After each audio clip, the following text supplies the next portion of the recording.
guys, my name is Spencer Coffman. Thank you for watching the Deception Tips videos. They're all about teaching you how to read people and detect deception so that you will be able to tell if someone is lying to you.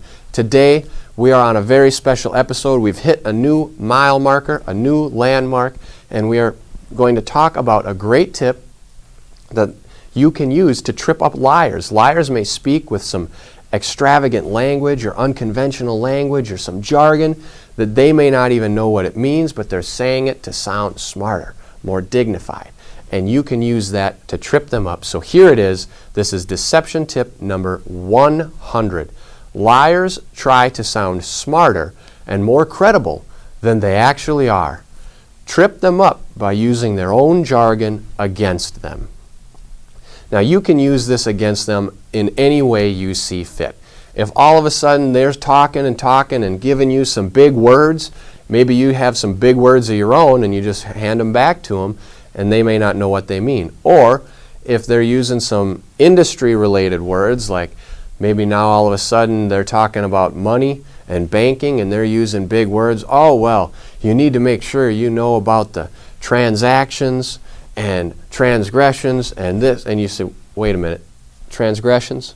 And they're just using big words that they think are related to that industry that you called them out, they weren't even related at all, and you saw that little lie right there. And so if you use that, or you could also ask them more about the industry. So if they're talking to you about the structural stability of some building and it's not sound and this and that, and you say, well, tell me more about this type of building. What would you do here? Or what about like an arch bridge? Or how about in like the Greek and Roman buildings where they have those flying buttresses? Do you know anything about those? And they might be like, what are you talking about? Well, I'm talking about the same thing you're talking about. You brought it up. Don't you work in that field? And maybe you called them out in a lie right there.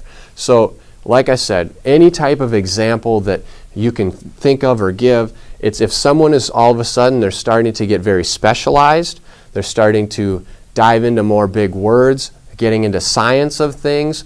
Oh, the cell level molecular biology, APT this, or it's coenzyme A or Q10 or this. They start naming specific things.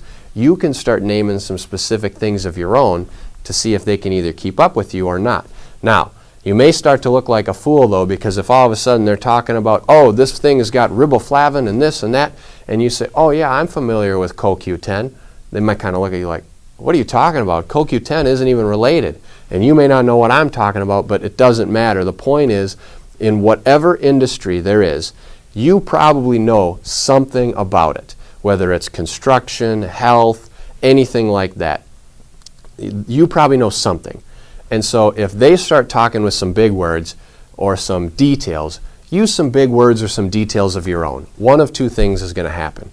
Either they won't be able to keep up with you, and in which case you know they're lying, or they will start to walk all over you and say, oh no, it's this, this, and this, and they're going to prove to you that they know what they're talking about, in which case you know they're telling the truth. So just remember that liars may sometimes use these jargon or big words. They may also use unconventional language, which we talked about a long time ago in Deception Tip 31. You'll see a card here. Use these big words against them or challenge them with it, and if they can step up to the plate and they call your bluff, you know that they weren't lying. You can move on. Start to look for other patterns and clusters of behavior, because if they are lying, there will be more than one sign. And maybe they just studied a little bit more than you. So maybe when you challenge them, they're like, good thing I rehearsed this, and they know a few more big words where you stop. But they may be lying. So don't give up. Look for other signs. There will always be more than one sign. Watch for them. Pay attention to them. You know them. Just put them into practice. Use the techniques, use the tactics, and find out if they're lying or not. If this is your first time watching these videos, I'd love to have you subscribe to the channel on YouTube. Feel free to comment with any questions you may have as well. Also, if you'd like some more information, we have books, blog posts, and podcasts all available on spencercoffman.com that are dedicated to teaching you exactly what everybody is really saying. Until next time.